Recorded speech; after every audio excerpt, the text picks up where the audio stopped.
যাই নিমখ দিছো অকমান যিকোনো মাংস মানে যিকোনো নহয় মানে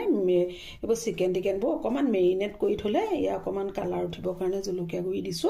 আৰু অকমান মিট মছলাও দি দিও লগতে মানে এই ধৰণে হানি পেলাই অকমান মেৰিনেট কৰি থৈ দিলে মানে ভাল হয় সেই কাৰণে মানে মই এনেকে কৰো এনেকে কৰি থৈ দিলে মানে অলপ খাবলৈ টেষ্ট লাগে বুলি কয় আৰু আসলতে মছলাটো হুমাই যায় যে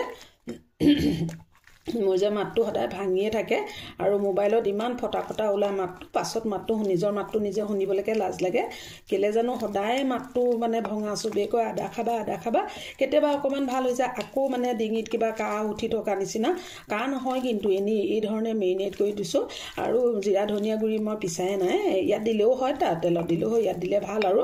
মই কিন্তু অকমান পাছতহে পিছিলেহে দিম গতিকে এই ধৰণে মছলাখিনি হোমালেও খাবলৈ ভাল লাগে গতিকে অকমান দেৰি থৈ দিও আজি দৈ নাই এনেকুৱা গাখীৰ আছে মানে তাকে বলো অকমান দি দিওচোন এনে খাবলৈ টেষ্ট লাগে বুলি কয় অকমান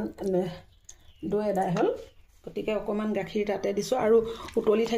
থাকোতেও মানে দৈ দিলে ভাল লাগে খাই মই তেতিয়াও দিও এতিয়া দৈ গাখীৰ নাই কাৰণে মানে এৱা গাখীৰকে অকমান দিলো ঘৰলে চাহ খাবলৈ অনা গাখীৰ আৰু ইয়াতো অকমান তাৰে দি দিছো একো নহয় এনেকুৱা দিব পাৰি দৈ দিলে বেছি ভাল হয় গতিকে অকমান দেৰি থৈ দিও যিমান দেৰি বনোৱা মই বাকি কাম আছে কৰি লওঁ তাৰ পাছতে বনাম আপোনালোকেও এনেকৈ বনায় এনে অকমান দেখুৱাই পেলাই ভাল লাগে আৰু